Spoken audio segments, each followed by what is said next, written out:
Stay tuned for the queen of indie music, Miss Serena Soul Brown, at 3 p.m. on SSB Radio. It is jazzy, sexy soul music. I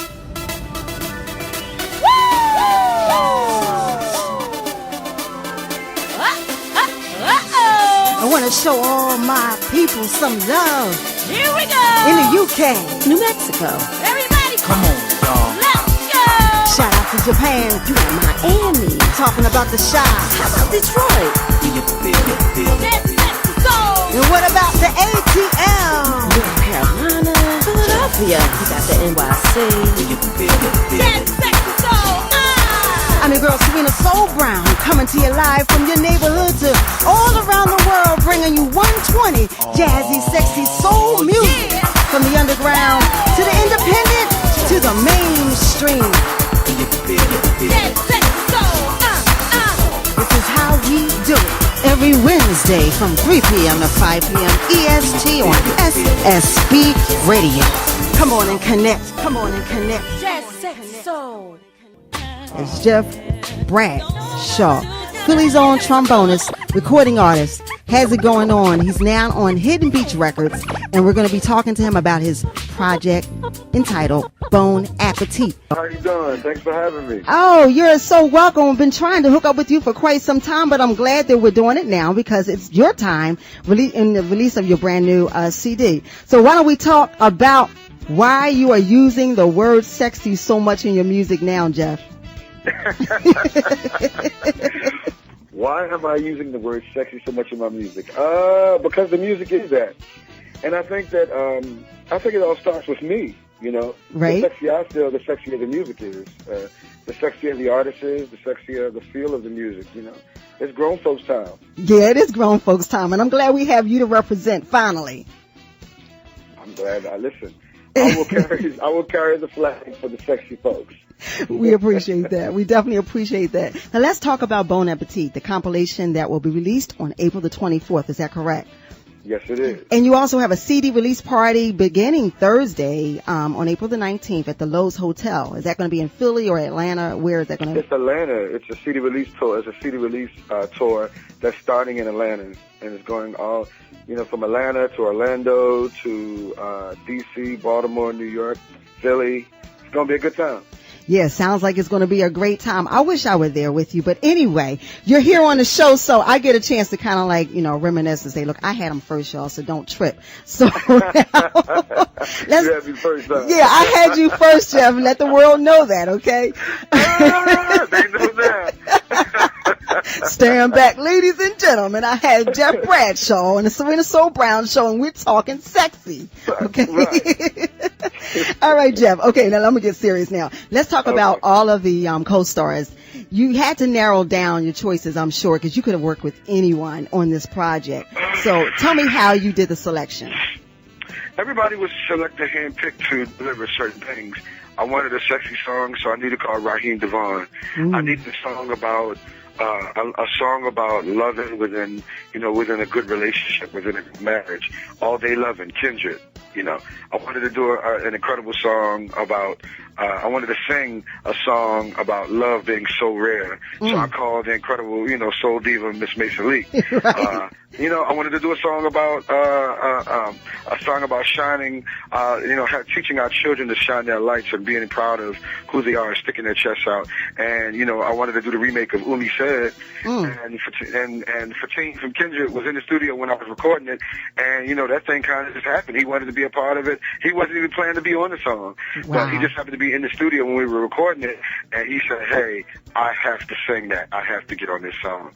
So this whole record came together. Even with Marsha, with Got Till It's Gone, I wanted to record a song that spoke to my love and passion for our brothers and sisters in the Gulf Coast and the New Orleans and Gulf Coast region. And Got Till It's Gone, that song just spoke to me. I thought it's a great song that everybody loves by Janet with the Joni Mitchell sample. Absolutely. And I thought that it would be a great song I thought it would be a great message. You don't know what you got till it's gone. But I wanted to just empower our brothers and sisters in that region and, to show some love to them. Absolutely. And, keep the spotlight shined on New Orleans, although it's been, like I wrote in the video, there's been many disasters worldwide and through the United States, but I didn't want us to forget about our good people in the Gulf Coast, our brothers and sisters down there. So that's why we went down there to shoot the video. Marsha's family owns land there. And, you know, all my brass brothers in New Orleans. Come on, the birthplace of jazz. That's right. One of the only, you know, true American art forms. You know what? And I'm so glad that, first of all, I want to give a shout out to you for bringing in so many Philly artists like Miss Jade and also Fatine of Kindred on the hit, because I just thought that was like really cool. Give Philly some love. And also going home, like you said, you know, where Katrina had taken place, and not to forget the disaster and what we still have to kind of recoup from that situation. And I know you joined some type of music foundation there. Do you want to tell us a little bit about that as well?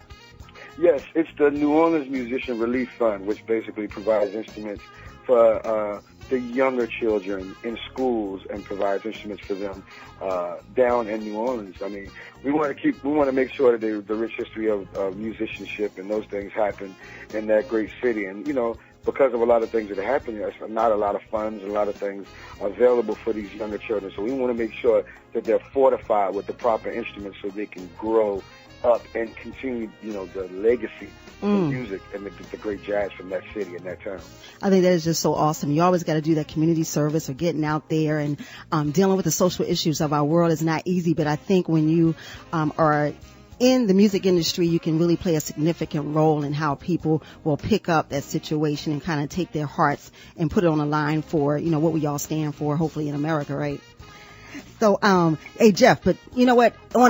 That's a serious thing. Now I'm going to go to something back to the sexy. Okay, I'm kind of stuck on sexy. That's why it's Jazzy Sexy Soul here, right?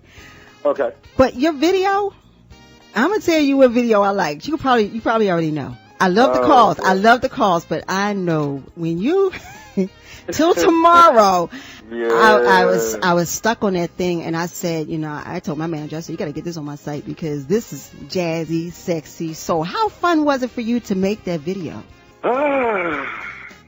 Tell the truth. Tell the truth. This is a candid opportunity for you to get it right. It was great fun, obviously, to shoot a video, being in what I consider my element, you know, surrounded by beautiful women, listening to good music, and surrounded by good people, Raheem Devon, Kindred, Miss Jade, and just good Philly folks, you know. Right. It was a great video, a song for grown folks, PG-16. Was that PG-16? I mean, I saw some fishnets. I saw some fishnets being ripped up. That was PG-16. It might be PG-18. He's coming up with a new rating, ladies and gentlemen. Only Jeff Bradshaw, Philly's own, put his own rating and stamp of approval on the video. That video is PG-18. Gotta get ready for MTV, right? Yeah, most definitely. No, and I thought it was cool. Time, you know? Yeah. It was classy. Yes. It was classy. It was elegant. We shot the video at a club called Shampoo in Philly, and we shot the other half at my penthouse in Philly. So, wow. I mean, we had a great time. It was grown folks doing what grown folks do, being classy, doing it big. That's how we do it. Champagne, cigars, penthouses, beautiful clubs, massage tables, candles. Yes, y'all had it all. Had everything in it. You know what? I'm not even mad at you. I'm going to say this now. Everybody in Philly knows that you have a penthouse, Jeff, so you're going to get hit up on Facebook and everything else. But you know what? I'm also tell you, I'm mad that I wasn't there. But anyway, that's another story. That's another story. We'll talk about that at another time. That's another show.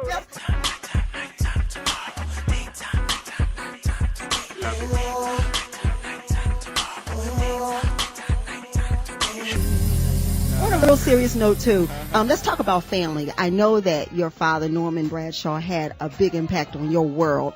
What was it that he taught you that stands out the most? He taught me to be a man of integrity.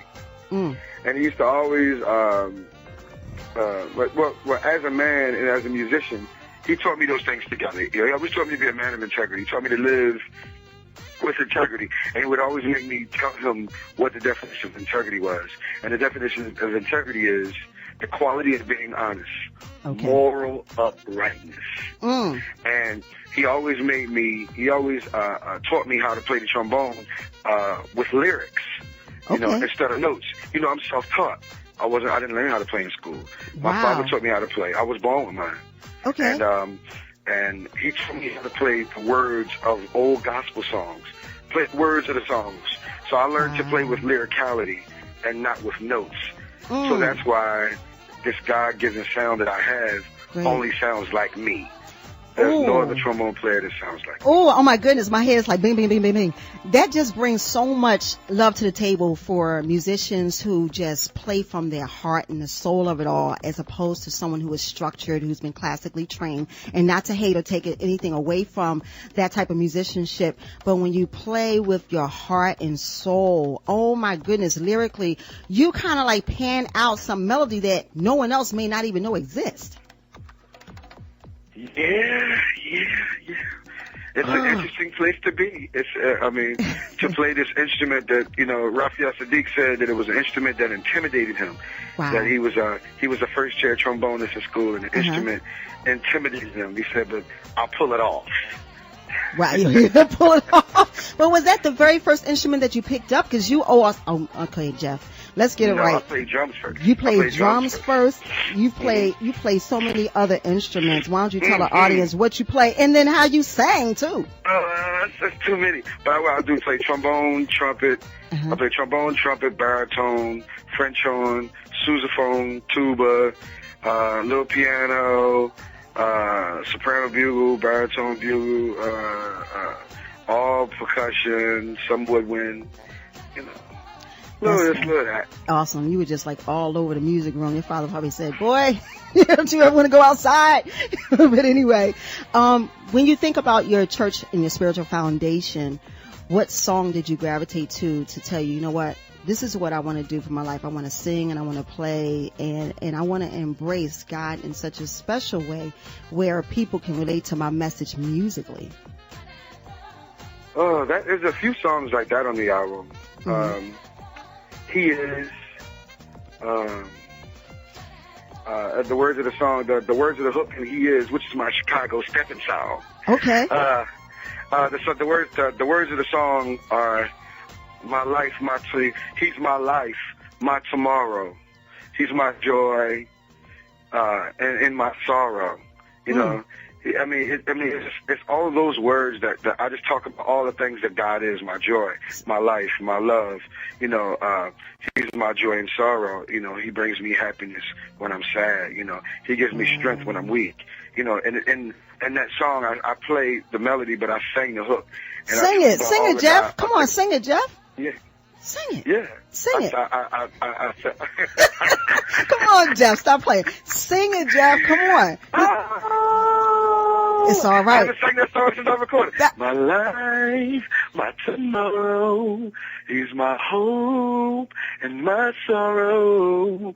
He's my joy and my... That's all right. You called me out. I had to sing. You called me out. I was going to finish with, but you know what? God is truly amazing. And I'm so happy that you just took the plunge and took the bait to do that because they see you playing instruments and everything else, that's dynamic. You just wanted to have a little bit of voice and say, you know what? Because someone else is going to ask you to sing. Watch. Just watch. But anyway, going forward, I think it's just so much that you are offering at this particular time in the music industry. You've been signed, you've been independent. What could you say to the indie artists out there trying to get signed, and how does it feel on both sides of that fence? Oh, boy.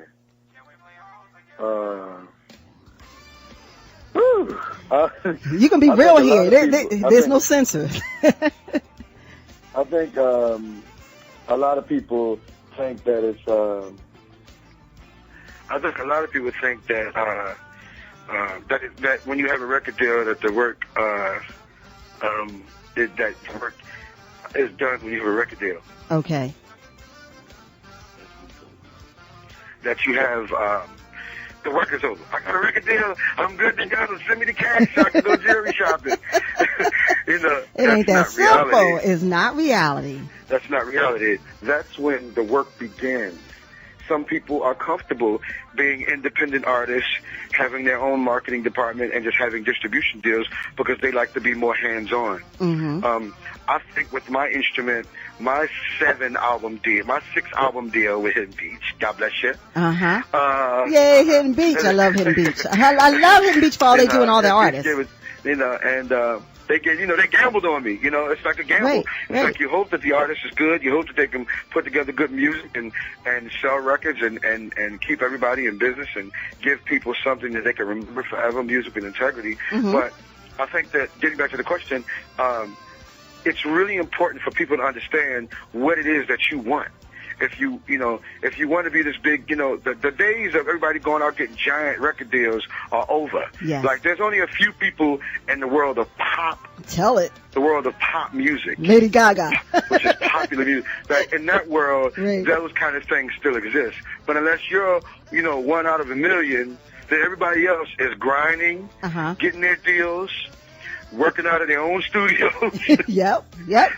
Saving money, working out of their own studios, getting their own Pro Tools rigs, investing in good microphones and good preamps, and getting it done.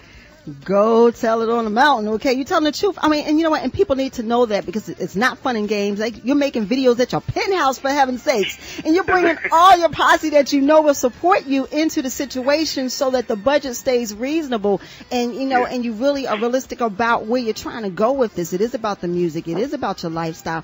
It's about growing and being able to offer something greater than yourself, but also being able to keep the lights on. Electricity, and to go out there on stage and travel the world and be you and do you. Yeah. It's really important. People don't understand how much of a blessing it is to be able to do something that you really, really love, something that you feel like you were born to do. Even when I sat on those jobs many, many, many years ago, I knew that I was supposed to be doing this. Wow. So it was just a matter of time before God provided the right opportunity. And there were some tough times. There were times when I ate tuna fish, tuna fish crackers, not because I wanted it, but because that was it. And truth be told, you might have to pick up some tuna every now and then. Listen. But that's all right, because the cornbread and the collard greens are going to be just around the corner. Listen, my children have, they go to good schools, and they are, their taste is a little expensive, so I know. So they still be eating tuna fish. They said, Daddy famous. We can go get. Exactly. That's my dad's video. Every time the video comes on VH1 Soul, I think another one of my kids called me and asked me for something.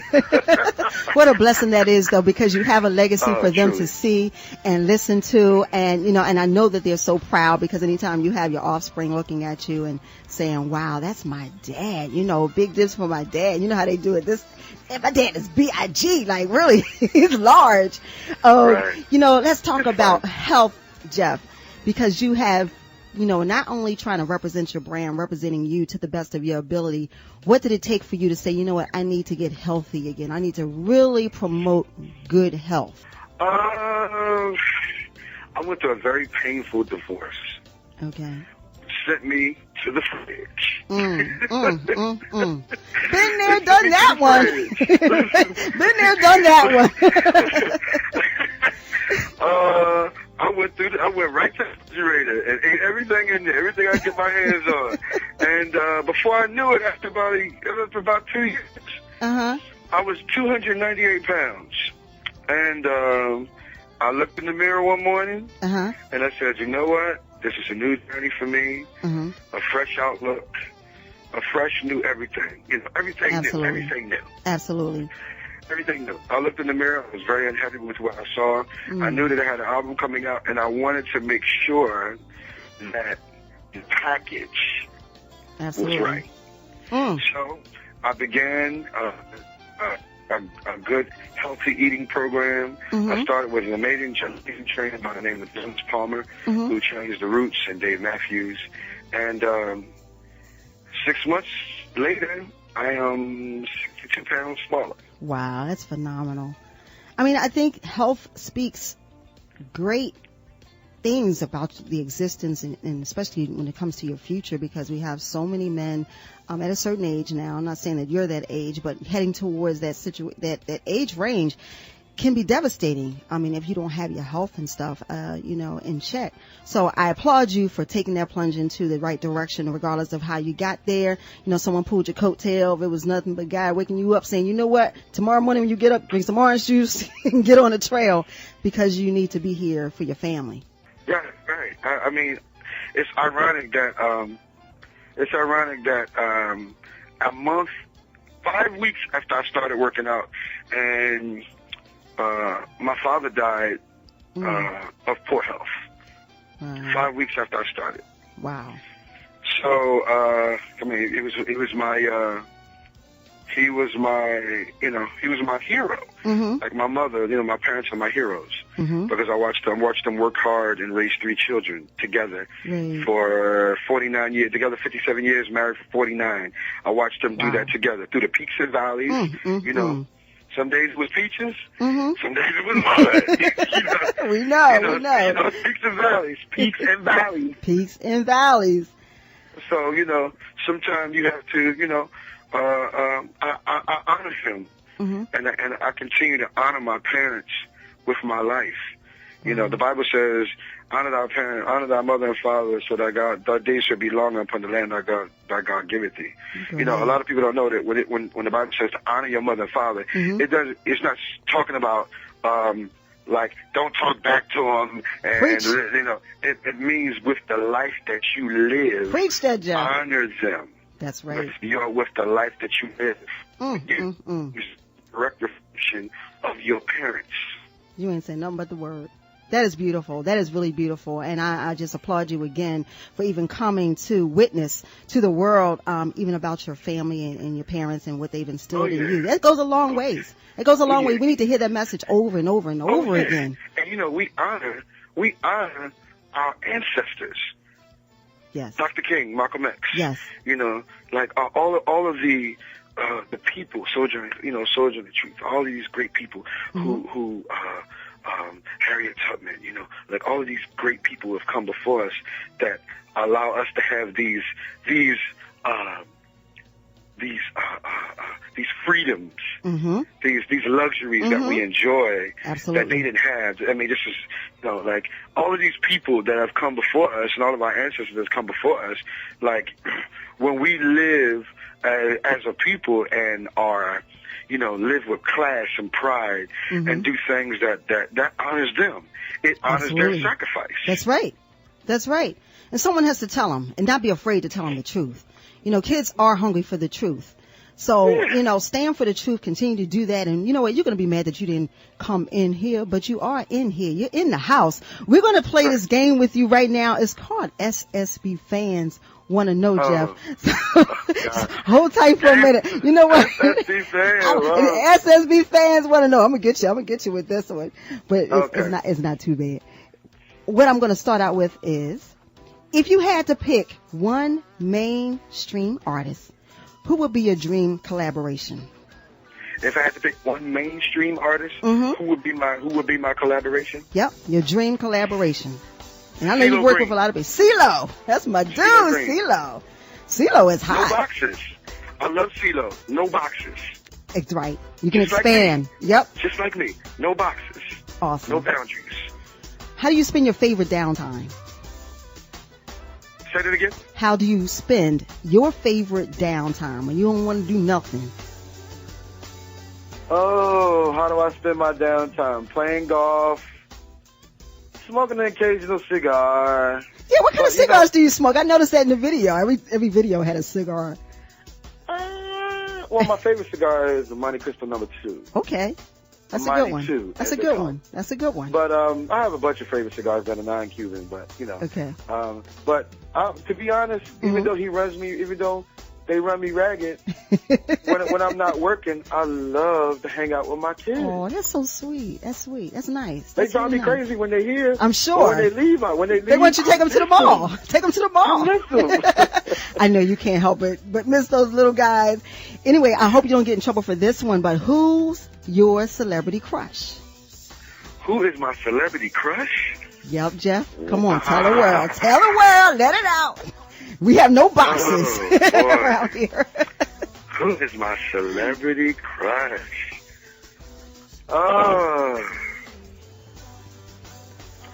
It's a journalist.